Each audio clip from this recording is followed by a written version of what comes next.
सभी को नमस्कार। बच्चों कैसे हैं? आशा है अच्छे से होंगे। और समय बदलेगा, दोबारा ज़िंदगी ढर्रे पे आएगी।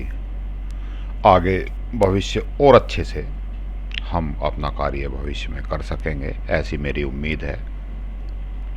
चलिए आज नेशनल इनकम का लेसन नंबर 4th लेक्चर शुरू करते हैं। नेशनल इनकम के हमारे पहले 3 लेक्चर हो चुके हैं।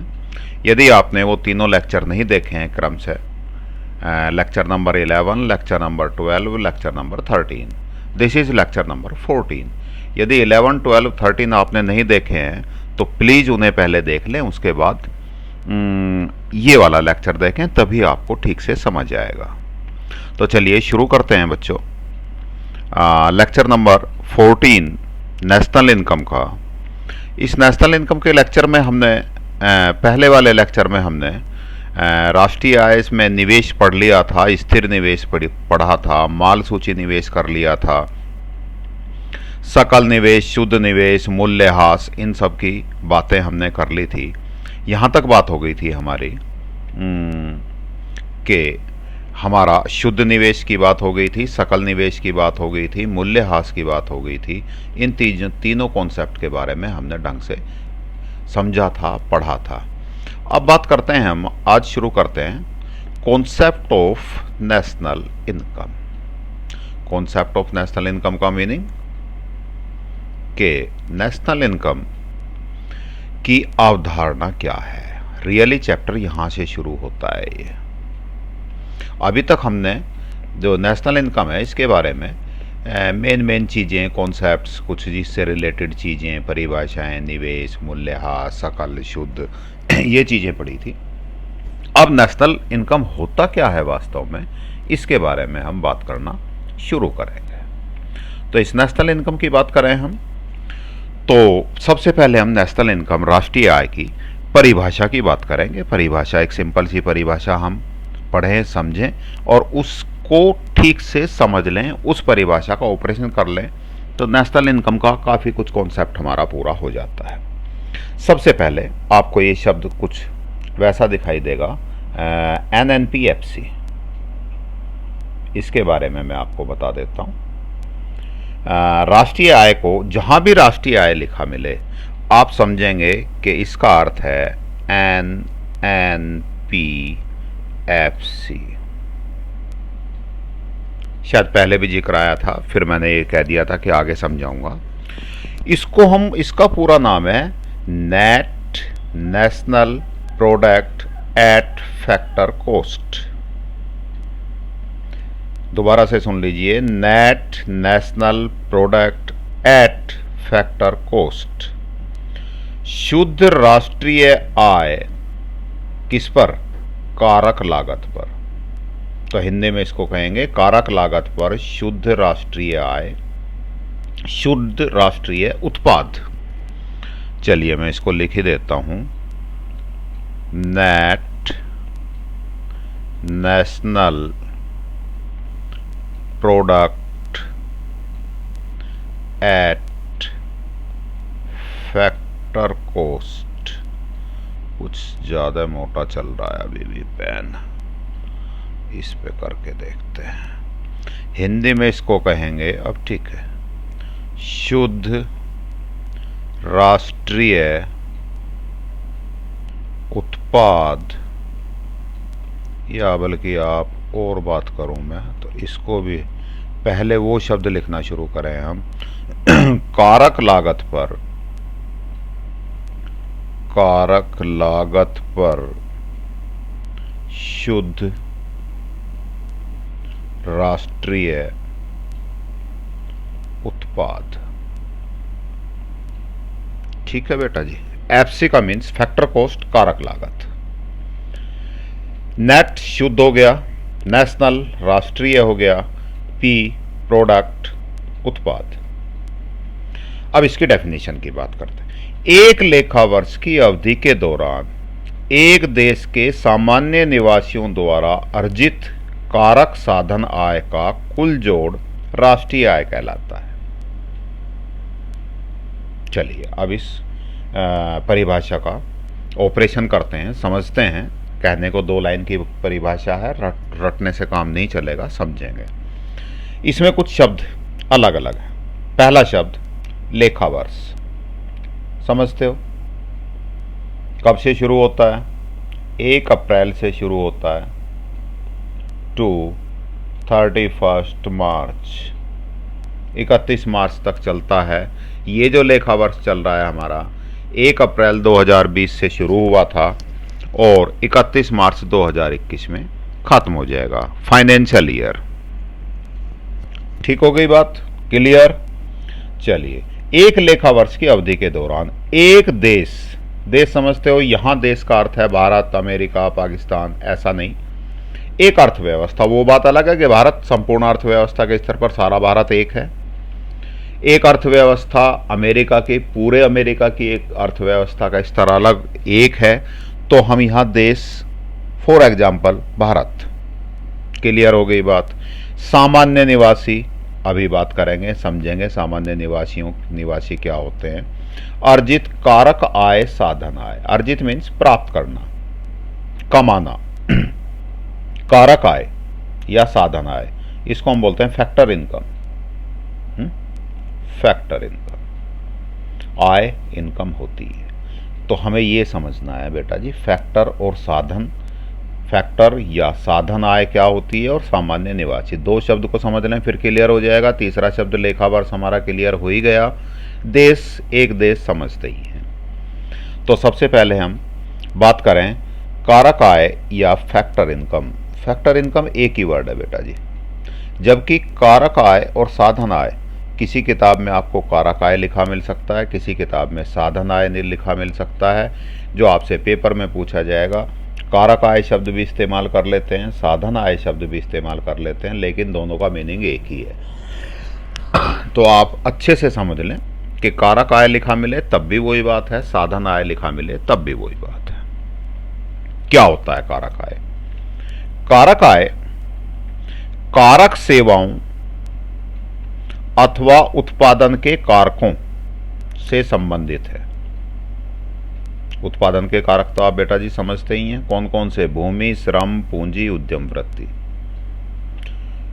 और भूमि का पुरस्कार, सब ये मैंने बार बार रिपीट कर दिए। भूमि का पुरस्कार क्या होता है? लगान, किराया। श्रम का पुरस्कार मजदूरी, परिश्रम।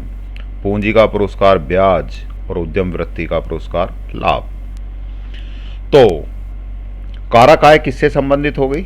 उत्पादन के कारकों से संबंधित है। उत्पादन के 4 कारक, भूमि, श्रम, पूंजी, उद्यम वृत्ति, लैंड, लेबर और entrepreneurship and capital. Land, labour, capital and entrepreneurship. परिवार उत्पादन के कारकों के स्वामी होते हैं। परिवार, उपभोक्ता, फैमिलीज, हाउस होल्ड। जो उत्पादन के कारक हैं, इनके मालिक कौन होंगे बेटा जी? हाउस होल्ड्स, परिवार। उत्पादक परिवारों से कारक सेवाएं भाड़े पर लेते हैं। जो भी उत्पादक होते हैं, जो वस्तुओं और सेवाओं का उत्पादन करते हैं, वो परिवारों से सेवाएं किराए पर लेते हैं। भाड़े का मतलब है किराए पे लेना। क्या अर्थ हुआ इसका? इसका अर्थ ये हुआ कि किसी भी वस्तु का उत्पादन करने के लिए हमें मुख्य रूप से इन 4 कारकों की आवश्यकता पड़ती है। कौन कौन से कारक? भूमि, श्रम, पूंजी, उद्यम वृत्ति। और इन चारों कारक कहाँ से मिलेंगे किसी भी उत्पादक को? हाउस होल्ड से, परिवारों से। उत्पादक कौन होता है? जो फैक्ट्री में उत्पादन कर रहा है वस्तु का या सेवा का, लेकिन जब शाम को घर आ जाता है अपने परिवार में, अपने माँ बाप के साथ, अपने बच्चों के साथ जब वो बैठ के बात कर रहा है, तब क्या है वो? तब परिवार है। उसकी उद्यम वृत्ति कौन दे रहा है? इसे उत्पादक को उद्यम वृत्ति कौन दे रहा है? वो खुद दे रहा है। मान लीजिए वो खुद फैक्ट्री का मालिक है और खुद ही काम कर रहा है, मीन्स जीएम का काम भी वही कर रहा है, सीईओ का काम वो कर रहा है, तब भी वो एक परिवार से आता है। तो वो ही व्यक्ति जो एक्स व्यक्ति है, जब अपने घर में होता है तब हाउस होल्ड होता है, जब वो फैक्ट्री में मालिक बन के बैठता है, उत्पादन करता है, तब वो उत्पादक होता है। वही व्यक्ति शाम को घर आ जाता है, परिवार बन जाता है। तो इस व्यक्ति के पास पूंजी जो है वो परिवार के पास है। इस व्यक्ति का जो परिवार है, हाउस होल्ड की तरह पूंजी का मालिक है। उद्यम वृत्ति का मालिक भी हाउस होल्ड की तरह है। इसके पास जमीन है, तो जमीन का मालिक भी परिवार की तरह है। इसका मतलब उत्पादन के सारे कारकों के मालिक कौन होते हैं? हमेशा कारकों के परिवार। उत्पादन के कारकों के मालिक परिवार, और उत्पादक क्या करेंगे? इन परिवारों से सेवाएं किराए पे लेंगे, भाड़े पे लेंगे। एक एग्जाम्पल से आप थोड़ा सा इसको समझ लीजिए, जल्दी से समझा देता हूं एग्जाम्पल। मान लीजिए मैं हूं, मेरे पास एक 500 बीघे का 500 गज का प्लाट है और मैं फैक्ट्री लगा रहा हूं। तो जब मेरे पास प्लाट है, 500 गज जमीन है मेरे पास, तब मैं क्या हूं? परिवार, हाउस होल्ड हूं। मैंने खुद को ही किराए पे दे दी वो 500 गज जमीन, और एज ए उत्पादक मैंने उसमें फैक्ट्री लगा के उत्पादन शुरू किया। मेरे पास 10 लाख रुपए थे, वो 10 लाख रुपए मैंने खुद को ही किराए पे दिए और मैंने 10 लाख रुपए से फैक्ट्री बनाई। अब इसमें ये मैंने खुद को किराए पे देने वाली बात समझ आती है। जब जिस दिन फैक्ट्री का काम चलेगा और उत्पादन होगा, कमाई होगी, मैंने कितने कितने रुपए लगाए उसमें? 10 लाख रुपए। 500 यार्ड गज की ज़मीन उसमें किराए पे दी खुद को। किराए पे देने का अर्थ क्या है कि मैं सोचता हूँ कि 10 लाख रुपए से मुझे, यदि मैं खुद फैक्ट्री ना लगाता, किसी और को किराए पे दे देता, ये ब्याज पे दे देता, मान लीजिए 2% का ब्याज है, तो कितना ब्याज हो गया बेटा जी? 20,000 रुपये। तो 20,000 रुपये तो मुझे जब भी मिल जाते। तो एक तरह से मैं ये मानता हूँ कि उस फैक्ट्री में मुझे अपनी मेहनत से अलग 20 लाख रुपए का ये वाला प्रॉफिट तो ये भी प्रॉफिट होना चाहिए। 20,000 रुपये अलग से मुझे बचने चाहिए, क्योंकि मैंने 10 लाख रुपए लगा रखे हैं, तभी तो मैं मानूंगा कि फैक्ट्री प्रॉफिट में चल रही है। 500 का जमीन का किराया मान लीजिए 10,000 रुपये महीना है, तो मैं ये सोचूंगा कि 30,000 रुपये तो मुझे जमीन के और पैसे के वैसे मार्केट में मैं किसी और को भी दे देता, तब भी मिल जाते, और जब मैं खुद काम कर रहा हूँ तो मुझे 30,000 रुपये तो मिलने चाहिए। इससे अलावा मेरी मेहनत का और चीज़ों का पैसा और मिलना चाहिए। तो ये खुद पे किराए पे लेने वाला कॉन्सेप्ट समझ आ गया। मैंने ये सोच लिया कि 10 लाख रुपए मैंने खुद ही भाड़े पे ले लिए, किराए पे ले लिए। चलिए आगे बढ़ते हैं। अब उत्पादक परिवारों से ये सेवाएं भाड़े पे ले लेते हैं, बदले में परिवारों को उत्पादक से भुगतान प्राप्त होता है। किसके बदले में? ये जो उत्पादक के कारक किराए पे लिए हैं, इसके बदले में उनको भुगतान प्राप्त होता है। जैसे ये 20,000 रुपये भुगतान मैं कह रहा हूँ कि मुझे मिलने चाहिए, 10,000 का भुगतान, तो ये सारी चीज़ों के लिए भुगतान प्राप्त होता है परिवार को, क्योंकि ये 30,000 रुपये जो मुझे मिलेंगे वो एज ए उत्पादक फैक्ट्री में मुझे इतने रुपए मुझे अलग से बचने ही चाहिए, बचेंगे, ये मैं परिवार में लेके जाऊँगा, शाम को घर लेके जाऊँगा। तो ये किसकी कमाई हो गई? ये एक तरह से उत्पादक ने भुगतान कर दिया परिवार को। या ये 10 लाख रुपए हो सकता है मेरे पास नहीं थे, ज़मीन ही ज़मीन थी, ऐसे समझ लो ये मैंने किसी से उधार लिए थे, तब भी उसको 20,000 रुपये महीना ब्याज ही देना है, और 20,000 रुपये फैक्ट्री के उत्पादन में से ही निकाल के दूंगा मैं, फैक्ट्री के प्रॉफिट में से ही और उसी के काम में से। और ये 20,000 रुपये वो व्यक्ति लेके कहाँ जाएगा? अपने घर लेके जाएगा। तो परिवार की कमाई हो गई। तो मैं खुद के पास रखूँ, खुद की प्रॉपर्टी, खुद का कैपिटल, खुद की ज़मीन किराए पे लेके मैं खुद को पैसे दे लूँ, या किसी दूसरे से ज़मीन या श्रम या पूंजी जो भी चीज़ें हैं उनको उनसे किराए पे लेके उनको उसका पेमेंट कर दूं, भुगतान कर दूं, एक ही बात है।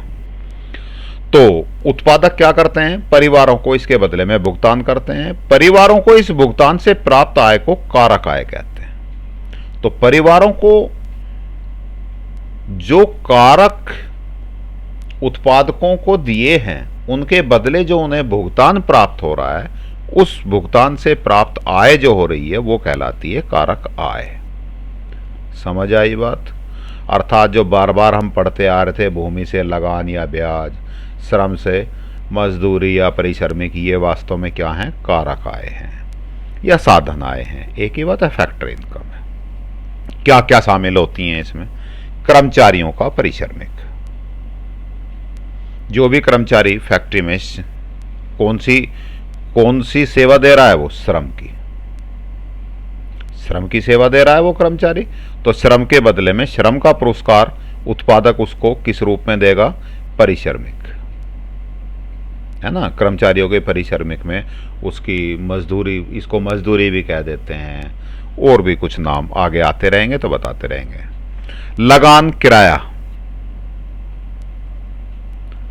रेंट, यह भूमि का पुरस्कार है। मकान किराए पे देता है परिवार किसी उत्पादक को, तो उससे जो मिलेगा वो। ब्याज किसका पुरस्कार होगा बेटा जी, पूंजी का। परिवारों द्वारा पूंजी का उत्पादन इकाइयों द्वारा उपयोग करने के बदले में प्राप्त किया गया कारक भुगतान पूंजी का। उद्यम वृत्ति पहले डिस्कस हो चुकी, परिवारों द्वारा उनके उद्यमशील कौशल का उत्पादक इकाइयों द्वारा उपयोग करने के बदले में प्राप्त कारक भुगतान। ठीक हो गई। सॉरी, ये उद्यम वृत्ति नहीं है बेटा जी, ये शब्द है लाभ। क्या शब्द है, लाभ। ये गलत प्रिंट हो रहा है इसमें, मैं वहां पे कर दूंगा ठीक इसको नोट्स में। ये शब्द है लाभ। तो लाभ किसका पुरस्कार है, उद्यम वृत्ति का पुरस्कार है, उद्यमशील कौशल का। चलिए, तो इनको कारक आय का कॉन्सेप्ट क्लियर हुआ। इसके साथ ही हम एक चीज और पढ़ लेते हैं, हस्तांतरण आय या हस्तांतरण भुगतान बोलते हैं इसको, ट्रांसफर इनकम बोलते हैं या ट्रांसफर पेमेंट्स। किसी को दे रहे हैं तो पेमेंट होगी, हमारे पास आ रही है तो इनकम होगी, एक ही बात है। ट्रांसफर पेमेंट्स क्या होती हैं, एक पक्षीय भुगतान होते हैं, एक तरफा होते हैं। इनके लिए देश के निवासियों द्वारा किसी काम या सेवा अर्पित नहीं की जाती। इसके बदले में कोई काम या हम किसी तरह की सर्विस नहीं दे रहे, उसके बदले में नहीं मिल रहा। यहाँ क्या किया था, कर्मचारी को परिश्रमिक इसलिए मिल रहा है कि उसने श्रम किया था उस उत्पादक फैक्ट्री में, उस उत्पादक के लिए श्रम किया था। ये भूमि किराए पे दी थी, तो एक पक्षीय नहीं है, दोनों पक्षीय है। हमने वहाँ भी पढ़ा था ये, इससे मेरे ख्याल से नेशनल इनकम का पहले या दूसरी उसमें था, जो द्विवीय क्षेत्रीय अर्थव्यवस्था में वास्तविक वो चक्र था, चक्रीय प्रभाव वाले में, कि दोनों तरफ से काम चल रहा है। परिवारों ने इसको क्या दिया, श्रम दिया, और उत्पादक ने श्रम के बदले क्या दिया, परिश्रमिक या उसको मेहनताना या मजदूरी या वेतन वो दिया। यहाँ परिवार ने उसको क्या दिया, भूमि दी, और भूमि के बदले में उत्पादक ने परिवार को क्या दिया, किराया दिया। यहाँ परिवार ने उत्पादक को पूंजी दी, पूंजी के बदले में उसको ब्याज मिला। तो दोनों तरफ से, एक पूंजी दे रहा है, दूसरा ब्याज ले रहा है, ब्याज दे रहा है। पूंजी देगा तो ब्याज लेगा, या इधर से परिवार पूंजी दे रहा है, उधर से उत्पादक बदले में क्या दे रहा है, ब्याज, पूंजी का ब्याज। लेकिन ये एक तरफा है, कोई एक पक्ष कुछ नहीं देता उसके बदले में। फॉर एग्जाम्पल, एक एग्जाम्पल बताता हूं, आपको छात्रवृत्ति मिलती है, स्कॉलरशिप। आपको सरकार किताबों के पैसे देती है, आपको सरकार ड्रेस के पैसे देती है। ये सारे कैसे हैं, एक पक्षीय भुगतान। वृद्धावस्था पेंशन क्या होती है, वृद्धावस्था पेंशन ऐसी पेंशन जो सरकार ने, जो बुजुर्ग व्यक्ति हैं जिनकी देखभाल में करने वाला कोई नहीं है, उनकी कोई स्थायी आय भी नहीं है, तो ऐसे व्यक्तियों के लिए सरकार कुछ पैसे हर महीने उनके खाते में डालती है। आजकल विधवा पेंशन भी आ रही है, एक चैप्टर में हमने पढ़ा भी था। इनको सामाजिक सुरक्षा, जो हमारे समाज के बुजुर्ग हैं और जिनकी निश्चित आय नहीं हो रही है, तो उनको सामाजिक सुरक्षा देने के लिए वृद्धावस्था पेंशन स्कीम चलाई गई है। इस स्कीम, जैसे इस व्यक्ति को मान लीजिए वृद्धावस्था पेंशन के दौरान 1000 रुपये महीना मिलते हैं। अभी 1000 रुपये हर महीने इसके खाते में आते हैं, लेकिन इसके बदले में ना तो ये सरकार के लिए कोई भूमि दे रहा है, ना श्रम दे रहा है, ना पूंजी दे रहा है, ना उद्यम वृत्ति कर रहा है। इसका मतलब ये व्यक्ति, जो वृद्ध व्यक्ति है, ये गवर्नमेंट को कुछ नहीं दे रहा। ऐसा ही हो रहा है ना, ये गवर्नमेंट को, जबकि गवर्नमेंट इसको 1,000 रुपये दे रही है। तो एक पक्षीय, एक तरफा है, सरकार की तरफ से 1,000 रुपये आ रहे हैं, इस व्यक्ति की तरफ से वहां कुछ नहीं जा रहा। ऐसे ही आपकी छात्रवृत्ति है। छात्रवृत्ति जो स्कॉलरशिप है, सरकार से आपको मान लीजिए 1,000 रुपये है, तो सरकार से आपको 1,000 रुपये आ रहे हैं, लेकिन बदले में आप सरकार को इन कारकों में से कोई सा भी कारक नहीं अर्पित कर रहे हैं। ना भूमि दे रहे हैं इसके बदले में, ना श्रम दे रहे हैं, ना पूंजी, ना उद्यम वृत्ति। तो इस तरह के भुगतान, फॉर एग्जाम्पल, आपके पापा ने आपको गिफ्ट दे दिया, आपके मामा ने आपको 1,000 रुपये की कोई गिफ्ट दे दिया, तो इस गिफ्ट के बदले आप उन्हें भूमि, श्रम, पूंजी, कोई उत्पादन का कारक, साधन कारक देंगे? नहीं दे रहे।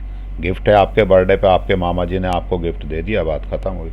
एक पक्षीय भुगतान हुआ। मामा से आपको 1,000 रुपये मिले, इसके बदले में आपने उनको कुछ नहीं दिया। इसको, ऐसे भुगतान को हम कहते हैं हस्तांतरण भुगतान, ट्रांसफर इनकम। नेशनल इनकम में कहीं भी काउंट नहीं होता। जैसे दान, डोनेट, कि कहीं से मुझे दान मिल गया, या मैंने मंदिर में, मस्जिद में, गुरुद्वारे में कहीं दान दे दिया, तो एक तरफा भुगतान हो गया। मैंने किसी धर्म, किसी संस्था को पैसा दे दिया दान के रूप में, चैरिटी कर दी, तो उस संस्था ने उसके बदले में मुझे कुछ नहीं दिया, तो एक तरफा हो गया। मैंने ही दिया है बस, संस्था ने कुछ नहीं दिया, इसलिए एक पक्षीय है। अनुदान, ग्रांट, ये होती हैं ग्रांट्स, जो देश एक दूसरे को दे देते हैं, या किसी जैसे सेंट्रल गवर्नमेंट स्टेट गवर्नमेंट को दे देती है, ऐसा पैसा। वृद्धावस्था पेंशन मैंने आपको समझा दी, छात्रवृत्ति समझा दी आदि। ये सब कैसे भुगतान है? एक पक्षीय भुगतान। इनको राष्ट्रीय देशीय आय में सम्मिलित नहीं किया जाता। एक नया शब्द आ गया, देशीय आय, डोमेस्टिक प्रोडक्ट। अभी राष्ट्रीय आय की परिभाषा पढ़ रहे हैं, देशीय आय अभी कर लेंगे बात। अच्छा जी, इस परिभाषा में अब हमारे पास कौन कौन से शब्द हो गए बेटा जी? लेखा वर्ष की बात हो गई हमारी, इसको मैं काट देता हूँ। कारक आय, साधन आय क्या होती है मैंने समझ लिया, काट देता हूँ। देश समझ लिया, काट देता हूँ। बच गया एक चीज, अर्जित, तो प्राप्त करना, कमाना, वही बात है। अर्थात कारक आय कौन सी होगी? वो सारी आय होगी जो मैंने कमा के ली हैं। किसी ने दान में दे दी, गिफ्ट में दे दी, वो मेरी कारक आय नहीं है। जो मैंने मेहनत से, अपने दम से, अपनी भूमि से, अपने पूंजी से, अपने श्रम से, अपनी उद्यमशीलता से कमाया है, कमाई हुई कारक आय, साधन आय। अब आई सामान्य निवासी। कि सामान्य निवासी क्या होते हैं? सामान्य निवासी की बात करें हम, तो सामान्य निवासी की पहले एक सामान्य सी परिभाषा। एक सामान्य निवासी वह व्यक्ति अथवा संस्था होती है जो साधारणतया देश में निवास करता है और जिसकी आर्थिक रुचि उसी देश में केंद्रित होती है। पहली बात, सामान्य निवासी का अर्थ केवल व्यक्ति नहीं है, इसका अर्थ व्यक्ति और संस्था दोनों है। अर्थात स्टेट बैंक ऑफ इंडिया जो बैंक है, जिसकी शाखाएं संपूर्ण भारत में हैं, वो भी हमारे देश की सामान्य निवासी है। क्लियर हो गई बात? सामान्य निवासी का मतलब कोई आदमी से ही मतलब नहीं है, इंसान ही होना जरूरी नहीं है, कोई संस्था भी हो सकती है। भारतीय इंडियन ऑयल कॉरपोरेशन जो भारत की कंपनी है, भारत में ही अपना व्यापार कर रही है, भारत की सामान्य निवासी है। आप और मैं जो भारत में ही पूरे साल रह रहे हैं, भारत में ही व्यापार करते हैं, भारत में ही काम करते हैं, हम सब भी भारतीय हैं, भारत के सामान्य निवासी हैं। चलिए जी, अब बात करें हम सामान्य निवासी के बाद और देखते हैं सामान्य निवासी, अभी इसी को थोड़ा सा और देखते हैं। हमने एक चीज़ पढ़ ली कि सामान्य निवासी में व्यक्ति और संस्था दोनों आते हैं। क्लियर हो गया कॉन्सेप्ट। यह जरूरी नहीं कि एक देश का सामान्य निवासी उस देश का नागरिक भी हो, नई बात आ गई। एक व्यक्ति एक देश का सामान्य निवासी हो सकता है जबकि वह किसी अन्य देश का नागरिक होता है। एक अमेरिकन आप कह सकते हैं उद्योगपति जो जिसने भारत में उद्योग लगा रखा है, फैक्ट्री लगा रखी है, पूरे वर्ष भर यहीं काम करता है, यहीं फैक्ट्री में उत्पादन कर रहा है, उसका द्वारा कमाया गया पैसा यदि उसके आर्थिक हित भारत से जुड़े हुए हैं और वो वर्ष के अधिकांश समय भारत में ही निवास करके करता है तो वो उस समय उस वर्ष में भारत का सामान्य निवासी होगा। नेक्स्ट चलते हैं। एक देश में स्थित अंतर्राष्ट्रीय संगठन, इंटरनेशनल ऑर्गेनाइजेशंस जैसे WHO, world health organisation, IMF, Indian monetary fund आदि को उस देश के सामान्य निवासी नहीं माना जाएगा। यदि ये ITO के पास है हमारा WHO का ऑफिस, तो यदि दिल्ली में ITO के पास जो WHO का ऑफिस है, ये संस्था अंतर्राष्ट्रीय संगठन है, इसको हम सामान्य, ये पूरे साल रहती है, यहीं आर्थिक गतिविधियां करती है, लेकिन फिर भी इसको हम सामान्य निवासी नहीं मानते हैं क्योंकि ये इंटरनेशनल ऑर्गेनाइजेशंस है।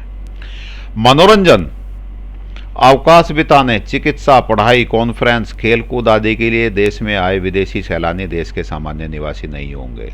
मैंने आपको बताया अमेरिका का कोई नागरिक भारत में आके व्यापार कर रहा है, कोई दुकान खोल रहा है, कोई बिजनेस कर रहा है और वो जो साल के अधिकांश दिन यहीं रहता है, वो जो कमा रहा है वो भारत की राष्ट्रीय आय में सम्मिलित होगा क्योंकि उस साल के लिए वो व्यक्ति भारत का सामान्य नागरिक कहलाएगा, भले ही वो भारत का नागरिक नहीं है, वीज़ा और पासपोर्ट पे ही रह रहा है एक साल से, लेकिन इकोनॉमिक्स के हिसाब से वो सामान्य नागरिक कहलाएगा, उसकी आय काउंट होगी।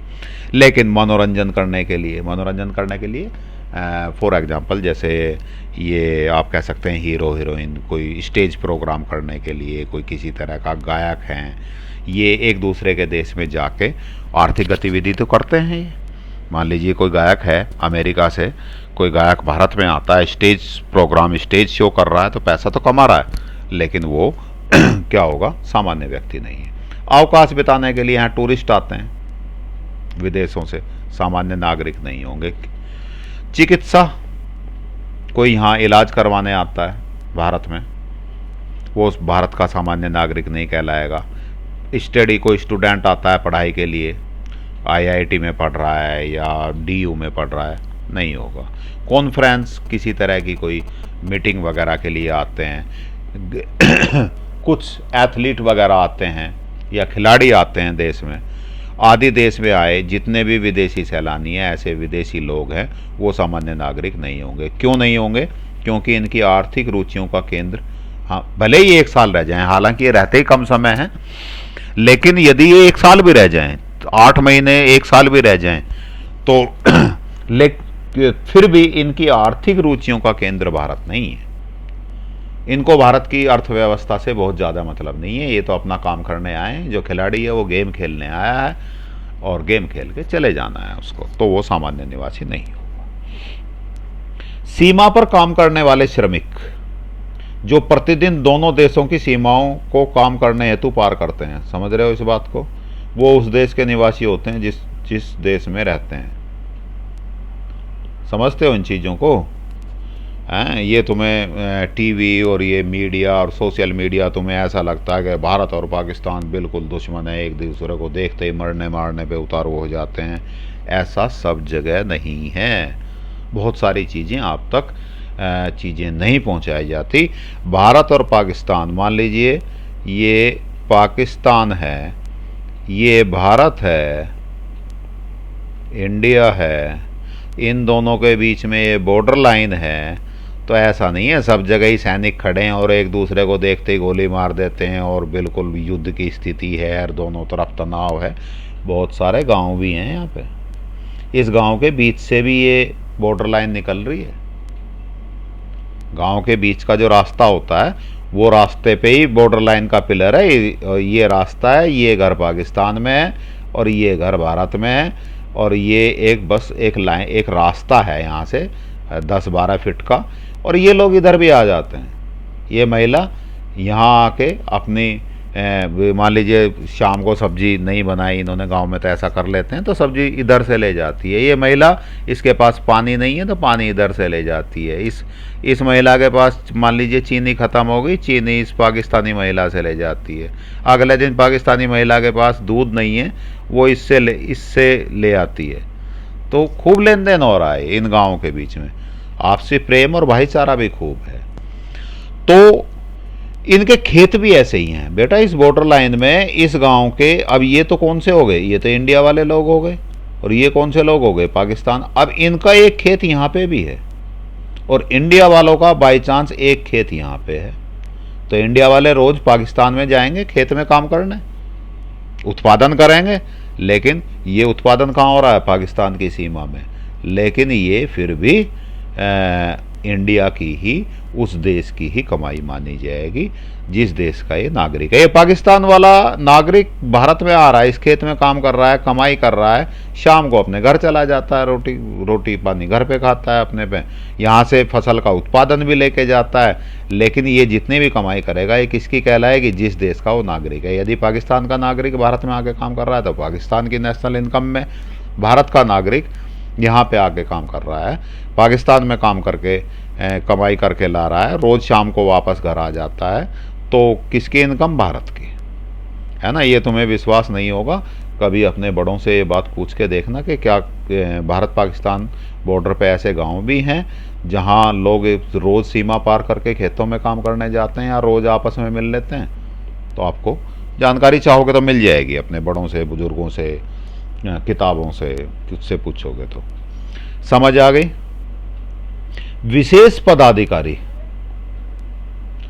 कूटनीतिज्ञ तथा सशस्त्र सेनाओं के सदस्यों को इस देश का सामान्य निवासी माना जाता है। जैसे आजकल भारत चाइना का मिलिट्री लेवल पर मीटिंग चल रही है, तो या तो मीटिंग चाइना में यदि चाइना में हो रही है तो भारत के जो सशस्त्र सेना के पदाधिकारी हैं चाइना जाएंगे, या भारत में होगी तो चाइना वाले फोर्स के आदमी हमारे यहाँ आएंगे।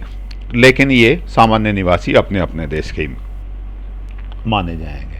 विशेष पदाधिकारी कोई जैसे एक दूसरे के देश में राष्ट्रपति वगैरह भी आते हैं, वो सब आप अपने देश के माने जाएंगे। क्लियर हो गई बात। तो सामान्य निवासी की बात क्लियर। आगे बात, तो अब इस डेफिनेशन में सब चीज़ें मेरे विचार से क्लियर हो गई। सामान्य निवासी की बात क्लियर हो गई, कारक आय, साधन आय, लेखा वर्ष, एक देश, सब चीज़ें क्लियर हो गई।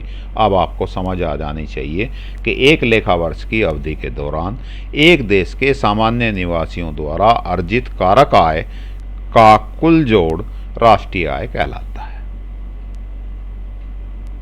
एक परिभाषा समझाने में 45 मिनट लग गए, लेकिन बच्चों जब तक हमें अच्छे से चीज़ें समझ नहीं आएंगी तब तक हम आगे नहीं बढ़ सकते, ये हमारी मजबूरी है। चलिए नेक्स्ट, घरेलू आय। घरेलू आय एनडीपीएफसी, वही शब्द हो गए बेटा जी। अब थोड़ा थोड़ा सा समझ जाओ। एन से मैंने क्या बताया था, नेट। डी से वहाँ एन था, एनएनपीएफसी था, वो शब्द क्या था बेटा, एनएनपीएफसी। एन से नेट था, एन यहाँ इस एन से नेशनल था, यहाँ डी हो गया एन की जगह, डी मीन्स डोमेस्टिक। पी से सेम वही, प्रोडक्ट एट फैक्टर कॉस्ट। कारक लागत पर शुद्ध घरेलू उत्पाद, घरेलू आय। चलिए इसको भी परिभाषा से ही शुरू करते हैं। एक लेखा वर्ष में देश की घरेलू सीमा में सृजित कारक आय का कुल जोड़ उस देश की घरेलू आय कहलाती है। देखिए बेटा जी, अब वहां किस पे डिपेंड कर रही थी आय, निवासी पे। यदि मेरे देश का निवासी है तो उसकी आय मेरे देश की होगी, वो निवासी व्यक्ति हो चाहे संस्था हो, वो चाहे जहां काम कर रहा है, निवासी मेरे देश का होना चाहिए। हाँ जी, तो घरेलू आय किस पर निर्भर करेगी कि घरेलू सीमा में होनी चाहिए वो आय। करो कोई भी, विदेशी करो, देसी करो, कोई भी करो, लेकिन आय कहाँ होनी चाहिए? घरेलू सीमा में। तो घरेलू आय और राष्ट्रीय आय में एक मोटा सा फ़र्क ये हो गया, राष्ट्रीय आय में जब भी हम बात करेंगे हम ध्यान करेंगे, ध्यान रखेंगे कि वो आय किस व्यक्ति या संस्था की है। यदि वो हमारे देश का व्यक्ति या संस्था है, हमारे देश का सामान्य नागरिक है, तो उसकी आय राष्ट्रीय आय है। और घरेलू आय में व्यक्ति और या संस्था नहीं देखनी, वो आय पैदा कहाँ हो रही है। यदि हमारी घरेलू सीमा में पैदा हो रही है, चाहे वो देशी हमारे देश का निवासी पैदा करे, चाहे विदेश का व्यक्ति पैदा करे, यदि घरेलू सीमा में पैदा हो रही है तो वो कहलाएगी घरेलू आय। तो घरेलू आय सीधा सीधा जुड़ गया, घरेलू आय जुड़ गई हमारी किससे बेटा जी? घरेलू आय जुड़ गई घरेलू सीमा से, और राष्ट्रीय आय जुड़ गई किससे? राष्ट्र के सामान्य नागरिक से। अब ये बात ढंग से समझ लेना, क्योंकि एग्जाम में ऐसे क्वेश्चन आ जाते हैं कि ये आय घरेलू आय में शामिल होगी या नहीं होगी। उस समय हमें क्या देखना है कि ये आय जहाँ सृजित हुई है, जहाँ पैदा हुई है, वो यदि हमारी राष्ट्रीय सीमा में है, हमारे देश की घरेलू सीमा के अंदर है, तो वो घरेलू सीमा में अंदर है तो वो घरेलू आय में शामिल होगी, और अंदर नहीं है तो घरेलू आय में शामिल नहीं होगी, चाहे वो निवासी किसी ने भी पैदा करी है, किसी ने भी सर्जित की है। और राष्ट्रीय आय में वो आय शामिल होगी कि वो जो हमारे देश के निवासी द्वारा उत्पन्न सृजित की गई है, चाहे वो देश में सृजित हो चाहे विदेश में सृजित हो। चलिए जी, अब आगे बढ़ते हैं हम घरेलू आय में। अब बात आ गई हमारी घरेलू सीमा। भाई ये घरेलू सीमा क्या है ना? सर्जित कारक आय हम समझते ही हैं। इस परिभाषा को दोबारा से एक बार पढ़ देता हूं मैं। एक लेखा वर्ष में, ये लेखा है बेटा, एक लेखा वर्ष में, वही फाइनेंशियल ईयर, देश की घरेलू सीमा की अभी हम दोबारा बात करेंगे। सर्जित, उत्पन्न हुई, पैदा की हुई, कारक आय, साधन आय, समझ ही गए आप, पहले अभी बताया ही है, का कुल जोड़ उस देश की घरेलू आय कहलाता है। तो बात करें घरेलू सीमा। घरेलू देश की घरेलू सीमा क्या होती है? अर्थशास्त्र में राष्ट्रीय आय की गणना करने के लिए घरेलू सीमा का आर्थिक सीमा की तरह है। जैसे भारत की घरेलू सीमा की बात करें तो भारत का जो पॉलिटिकल मैप है केवल वो ही नहीं है, कुछ अलग भी है। तो हमारी आर्थिक सीमा है कि हमारे देश की आर्थिक गतिविधियां, हमारे देश की अर्थव्यवस्था कहाँ कहाँ काम कर रही है, वो सारी हमारी घरेलू सीमा होगी। इसमें निम्नलिखित चीज़ें शामिल होंगी। राजनीतिक सीमाओं का वह भाग जो देश की समुद्री सीमा, जिसमें देश की समुद्री सीमा भी सम्मिलित होती है। इसका मतलब जो भारत का पॉलिटिकल मैप है, मेरे पे बनाना नहीं आता बेटा बहुत अच्छा सा, मैं तो केवल एक समझाने वाली बात कर सकता हूँ, क्योंकि मैं ज्योग्राफी का बंदा नहीं हूँ। ये जो इंडिया है, इस इंडिया की ये जो सीमाएं हैं जितने भी हैं, इस तरह से है शायद, ये जो सीमाएं हैं, ये सारी सीमाएं, साथ में यहाँ जो समुद्र है, समुद्र की भी तो हमारी 20 नॉटिकल माइल या इतने माइल तक ये समुद्री सीमा भी तो हमारी भारत की कहलाती है। ये सारी सीमा भारतीय सीमा कहलाएगी। पहली चीज क्लियर। देश के निवासियों द्वारा विश्व के विभिन्न भागों में चलाए जाने वाले वायुयान और जलयान भारतीय सीमा में कहलाएंगे। एक हमारा एयर इंडिया का, एयर इंडिया कौन सी संस्था बेटा? भारतीय संस्था है। कहाँ की निवासी? भारतीय निवासी। एयर इंडिया ने मान लीजिए कनाडा के किसी शहर से, या आप कह सकते हैं कोई भी ले लें आप बेटा, मान लीजिए जापान से उसने उड़ान भरी और अमेरिका या यूके, ब्रिटेन चली गई वो फ्लाइट। ना भारत से उड़ी ना भारत पहुंची, लेकिन फ्लाइट किसकी है? एयर इंडिया की। एयर इंडिया कंपनी कौन सी? भारत की। तो ये सारा हवाई पट्टी उस समय के लिए किसकी कहलाएगी?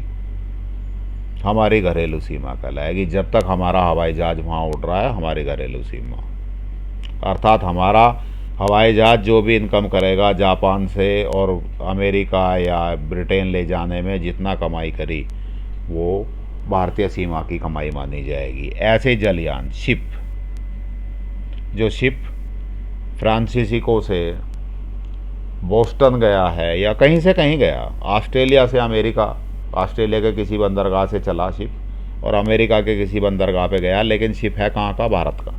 कंपनी, शिपिंग कंपनी कहाँ की है? भारत की। तो वो इतने वो चल रहा है, हालांकि वो अमेरिका की राजनीतिक सीमा में चलेगा, ऑस्ट्रेलिया की राजनीतिक सीमा में यात्रा करेगा, किसी और देश की, लेकिन वो किसकी मानी जाएगी? हमारी मानी जाएगी। क्यों? क्योंकि वो जलयान हमारा है। मछली पकड़ने की नौकाएं जो समुद्र में मछली पकड़ते हैं, तेल और प्राकृतिक गैस रिग्स, ऐसे जो समुद्र में प्लेटफॉर्म वगैरह बना रखे हैं, इन्होंने तैरते हुए प्लेटफॉर्म भी बोलते हैं उन्हें। ये प्लेटफॉर्म वहाँ समुद्र की गहराई में जाकर और वहाँ तेल का, ये पेट्रोलियम प्रोडक्ट्स का, एलपीजी गैस का, नेचुरल गैस का, इनकी खोज करते रहते हैं। ये एक दूसरे के देश में जाके भी खोज करते हैं, वहाँ से परमिशन लेके जैसे अंबानी खाड़ी देशों में खोज कर रहे हैं, अंबानी की कंपनी है, तो वो हमारी घरेलू सीमा कहलाएगी। उस समय वो प्लेटफॉर्म, वो रिग्स सारे हमारी घरेलू सीमा कहलाएंगे, जो कहीं भी, चाहे वो खोज कर रहे हैं, चाहे वो अंतर्राष्ट्रीय जल सीमा है या किसी और देश की सीमा है। किसी एक देश में स्थित दूतावास, वाणिज्यिक दूतावास, सैनिक प्रतिष्ठान। देखिए ये चीज़ थोड़ी सी समझने की है, पेपर में पूछ लेते हैं। ये अमेरिका, ये भारत। दूतावास समझते हो? एम्बेसी। चाणक्यपुरी में बहुत सारे देशों की एम्बेसी हैं, भारत में भी, दिल्ली में। इस चाणक्यपुरी में एक अमेरिकन एम्बेसी है।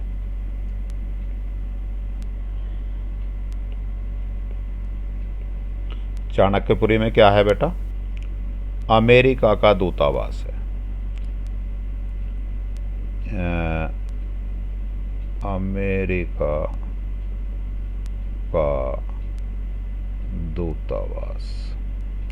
ऐसे ही अमेरिका में भी भारत का दूतावास होगा कहीं?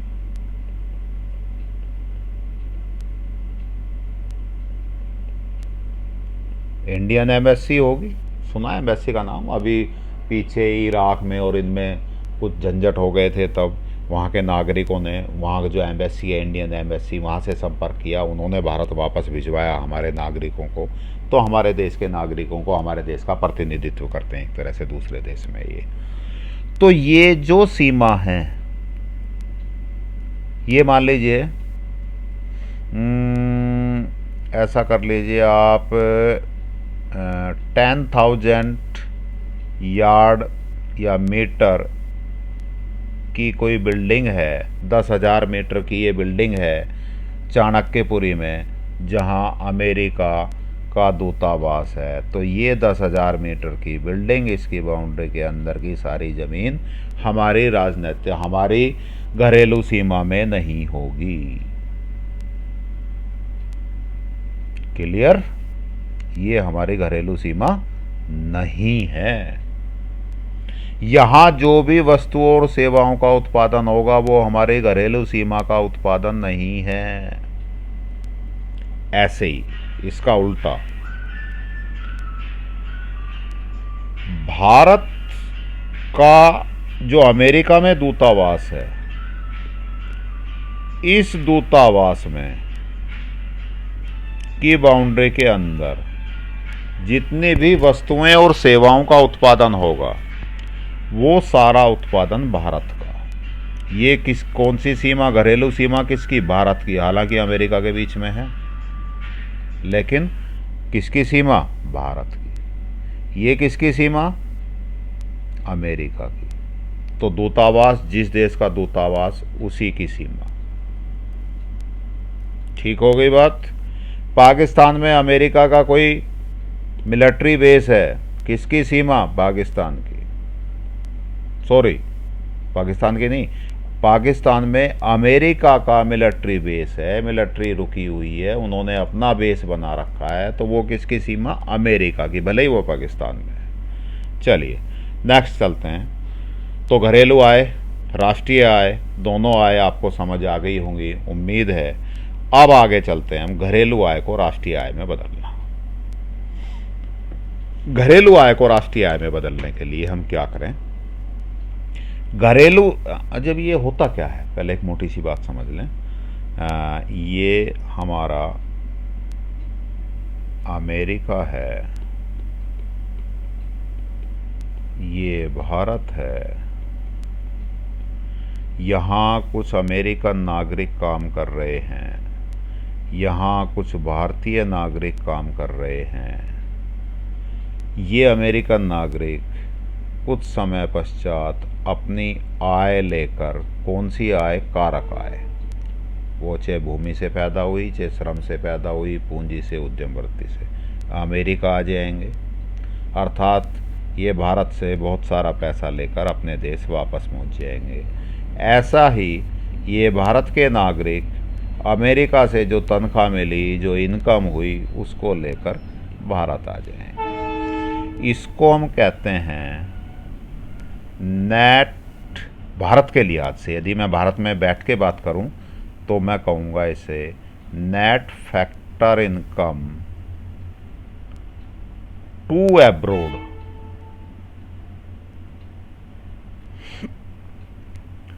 विदेशों को सॉरी, नेट नहीं बेटा, फैक्टर इनकम टू एब्रोड, और इसको हिंदी में बात करें, विदेशों को कारक आय, अर्थात ऐसी फैक्टर इनकम जो हमारे देश से दूसरे देश में चली गई, ये कहलाएगी कौन सी इनकम बेटा? विदेशों को कारक आय। को शब्द इंपॉर्टेंट है, इसको ध्यान रखना, ये वाला, विदेशों को कारक आय। ऐसे ही भारत के नागरिक विदेशों से अपनी फैक्टर इनकम, साधन आय, कारक आय कमाकर भारत लाए होंगे, ये कहलाएगी बेटा जी विदेशों से कारक आय।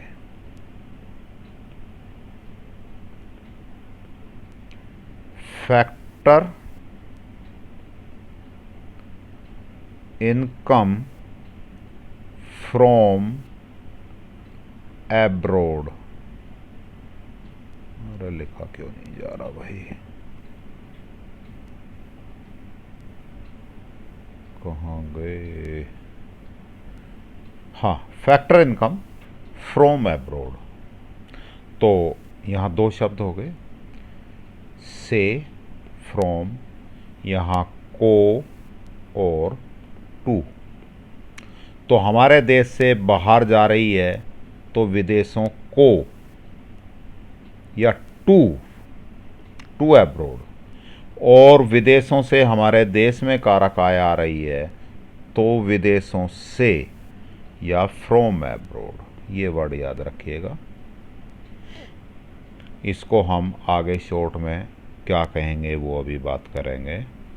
तो इसको हम कहेंगे NFIA। क्या कहेंगे बेटा जी? NFIA।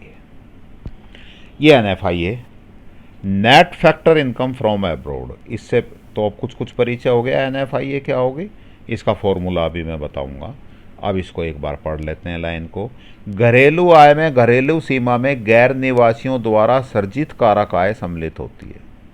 भाई कोई अमेरिका का व्यक्ति है, हमारे देश की घरेलू सीमा में उसने आय सर्जित कर दी तो वो घरेलू आय में तो शामिल हो गई। यह लेकिन वो राष्ट्रीय आय का अंग नहीं है। क्यों? क्योंकि वो व्यक्ति भारत राष्ट्र का नागरिक निवासी नहीं है। क्योंकि यह हमारे निवासियों से संबंधित नहीं है, हमारा निवासी नहीं है वो, इसलिए राष्ट्रीय आय में नहीं है। और वो एक दिन इनकम इसको वापस लेके भी जाएगा, और इसमें हमारे निवासियों द्वारा शेष विश्व में सर्जित कारक आय को शामिल नहीं किया जाता है, जो राष्ट्रीय आय का एक अंग है। अच्छा जी, ऐसे इसका उल्टी बात भी है कि घरेलू आय में जो हमारे देश का नागरिक है, अमेरिका में काम कर रहा है, अमेरिका में आय सर्जित कर रहा है, लेकिन अमेरिका भारतीय सीमा का हिस्सा तो है नहीं, भारत की घरेलू सीमा नहीं है, तो वो राष्ट्रीय आय में शामिल होगा। भारत का नागरिक है, अमेरिका में आय सर्जित करी है, फिर भी वो हमारी घरेलू आय में शामिल नहीं होगा। लेकिन भारत का नागरिक होने के कारण वो कौन सी आय में शामिल होगा? राष्ट्रीय आय में शामिल होगा। तो इसका अर्थ ये हुआ कि ये वाले इनकम, ये वाली कौन से वाले इनकम थी ये, जो भारत वाले अमेरिका में रह रहे थे, ये वाले इनकम हमारी राष्ट्रीय आय में तो शामिल होगी। क्यों? क्योंकि ये भारत के नागरिक हैं, इसमें शामिल होगी, लेकिन घरेलू आय में शामिल नहीं होगी। क्यों? क्योंकि इन्होंने जहां आय का सर्जन किया है वो भारत की घरेलू सीमा नहीं है, ये अमेरिका में रहते हैं और अमेरिका की घरेलू सीमा में आय का सर्जन किया है, इसलिए हमारी घरेलू आय में नहीं है ये, लेकिन राष्ट्रीय आय में है। राष्ट्रीय आय में क्यों है? क्योंकि ये राष्ट्र हमारे देश के सामान्य नागरिक हैं। ऐसे ये जो अमेरिका के 3 नागरिक यहाँ पे हमारे भारत में आय सर्जित की थी, ये हमारी घरेलू आय में शामिल होगी नहीं होगी? होगी, यस। क्यों?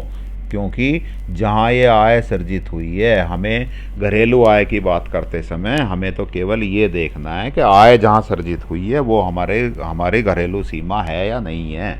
यहाँ सर्जित ये आय सर्जित भारत में हुई है और भारत हमारे घरेलू सीमा का हिस्सा है, ये वाला क्षेत्र हमारे घरेलू सीमा में आता है, तो राष्ट्रीय आय में शामिल हो गई।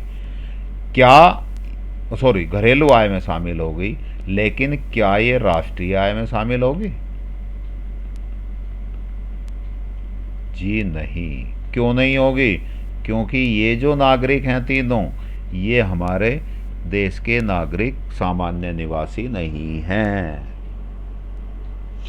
तो जैसा मैंने पहले बताया कि घरेलू आय देखते समय हमें क्या देखना है? घरेलू सीमा। हमारी घरेलू सीमा में आय सर्जित हो रही है तो हमारी घरेलू आय है। यहाँ घरेलू आय हमारी घरेलू सीमा में आय सर्जित हुई है, चाहे जिसने की हो तो हमारी घरेलू आय हो गई।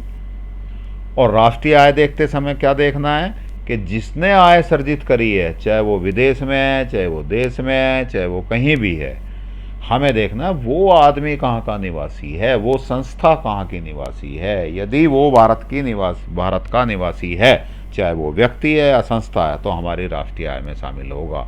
लेकिन ये तीनों व्यक्ति हमारे देश के सामान्य निवासी नहीं हैं, इसलिए राष्ट्रीय आय में शामिल नहीं होंगे। क्लियर हो गई? ये हमारी घरेलू आय में क्यों नहीं शामिल होगा, राष्ट्रीय आय में शामिल क्यों होगा, या ये अमेरिकन 3 व्यक्ति हमारे घरेलू आय में शामिल क्यों होंगे लेकिन राष्ट्रीय आय में शामिल क्यों नहीं होंगे। यदि इन 4 क्वेश्चन का उत्तर आपको आ गया तो काफ़ी कुछ चीज़ें क्लियर हो जाएंगी। तो अब राष्ट्रीय आय यही चीज़ ये कहना चाह रहे हैं, क्योंकि वह हमारे निवासियों से संबंधित है। इस प्रकार यदि हम घरेलू आय में से घरेलू देश की घरेलू सीमा में गैर निवासियों द्वारा सर्जित कारक आय को घटा देते हैं और हमारे निवासियों द्वारा शेष विश्व में सर्जित कारक आय को जोड़ देते हैं, तो घरेलू आय राष्ट्रीय आय बन जाती है। देखिएगा, फिर यहीं आ जाओ। ये क्या थी? विदेशों को कारक आय, ये तो हमारे देश से बाहर चली जानी है, इसको तो घटा दें घरेलू आय में से, और इस आय को जोड़ दें, विदेशों से कारक आय ये जोड़ दें, तो घरेलू आय क्या बन जाएगी? राष्ट्रीय आय बन जाएगी। ये राष्ट्र के नागरिक नहीं थे, इनकी आय तो हटा दो, ठीक है। बाकी तो सब राष्ट्र के नागरिकों ने इस देश की घरेलू आय में सब उत्पादन किया ही है। ये हमारे राष्ट्र के नागरिक थे, लेकिन इन्होंने अपने घर में उत्पादन ना करके कहाँ उत्पादन जा किया? अमेरिका में। इसको हम जोड़ दें, ये इनकम कौन सी कहलाती है? विदेशों से कारक आय। तो फॉर्मूला मेरा बन गया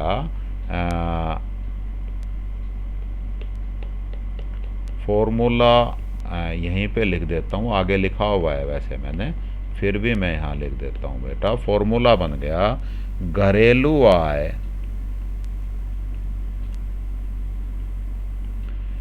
में से क्या माइनस कर दूं, विदेशों को कारक आय।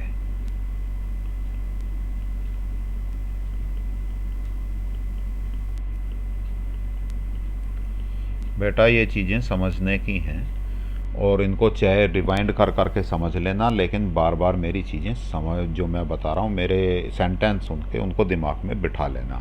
तो ये वाली आय तो घटा दें भाई इन अमेरिका वाले, अमेरिका जो भारत वाले थे, ये कौन सी आय थी, विदेशों को कारक आय, क्योंकि ये हमारे देश के नागरिक नहीं थे तो चले गए।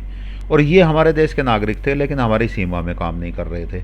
ये वाली आय हम जोड़ दें, ये वाली कौन सी थी, विदेशों से कारक आय, ये जोड़ दें।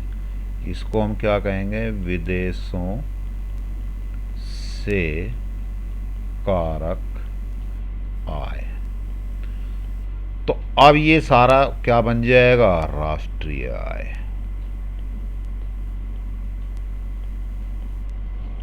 तो फॉर्मूला बन गया राष्ट्रीय आय बराबर घरेलू आय माइनस विदेशों को कारक आय प्लस विदेशों से कारक आय।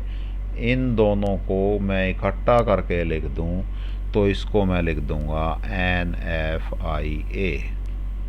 ये चीज़ें आगे लिखी हुई है फॉर्मूले में, ये रहा NFIA, विदेशों से कारक आय माइनस विदेशों को कारक आय। विदेशों से जो कारक आय हमारे पास आई और विदेशों को जो गई वाली घटा दें, जो आई वाली में से गई वाली घटा दें, तो हमारे पास बच जाती है शुद्ध कारक आय।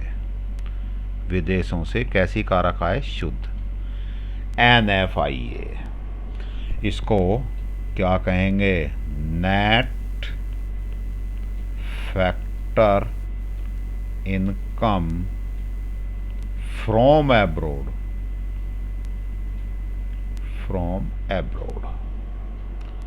तो नेट निकालने के लिए वहाँ फैक्टर इनकम कौन कौन सी थी, factor income from abroad, factor income to abroad. तो फ्रॉम एब्रोड में से टू एब्रोड घटा दें तो हमारे पास बच जाएगी शुद्ध या net factor income from abroad. ये याद रखना बेटा, फ्रॉम। और यदि टू एब्रोड लिखा हुआ है तो साइन चेंज हो जाता है, फिर निशान बदल जाता है। यदि net factor income to abroad है और उसको net factor income from abroad हमें चाहिए तो फिर हम उसका साइन बदल देंगे। For example, net factor income to abroad यदि 20 है, 20 करोड़ है, तो हमें फॉर्मूले में चाहिए net factor income from abroad चाहिए, तो माइनस 20 करोड़ को किस में चेंज कर देंगे, प्लस 20 करोड़ में।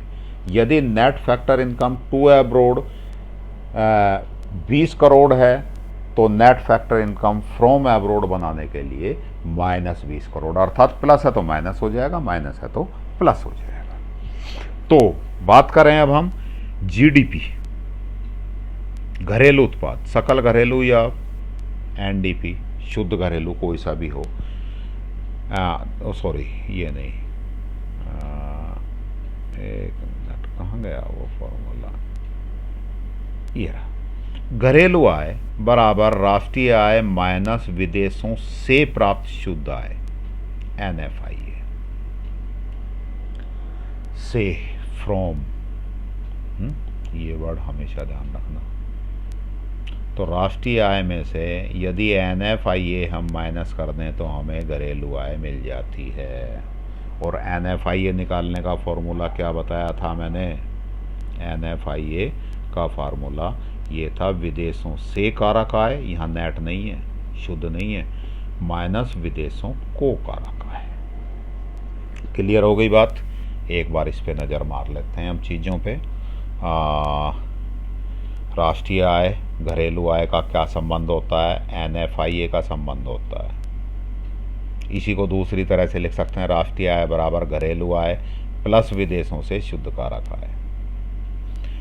विदेशों से प्राप्त शुद्ध कारक आय क्या होती है? विदेशों से कारक आय वह कारक आय है जो हमारे देश के निवासी शेष विश्व में रहकर अर्जित करते हैं। मैंने आपको समझा दी, यह हमारे घरेलू आय का भाग नहीं है परंतु राष्ट्रीय आय का भाग है। ये चीज़ें अच्छे से एक्सप्लेन कर दी है मैंने।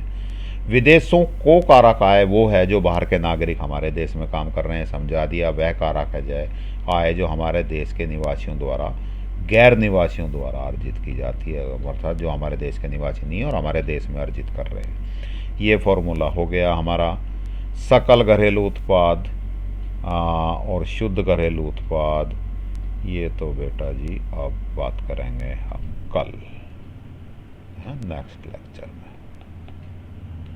जीडीपी और एनडीपी यहाँ तक की बात हमारी लगभग पूरी हो गई। अब इसमें हमने आज क्या क्या पढ़ा एक नज़र मार लेते हैं बस।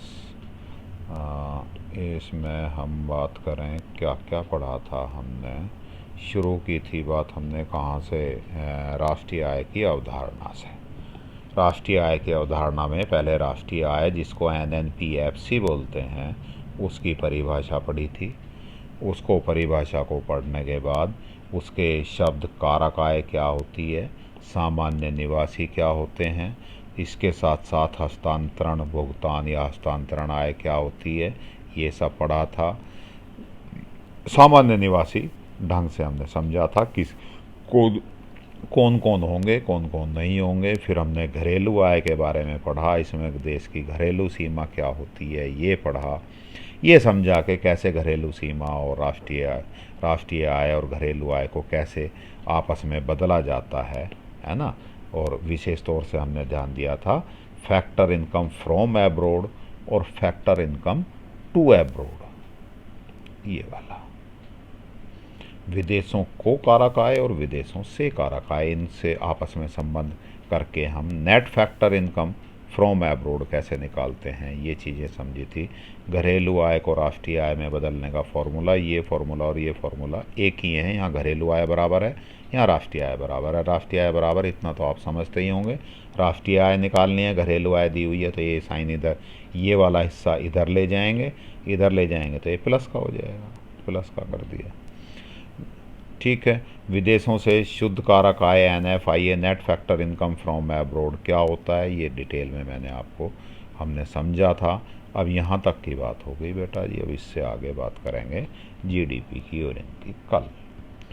चलिए बेटा जी ठीक है, थैंक यू, धन्यवाद, हैव ए गुड डे।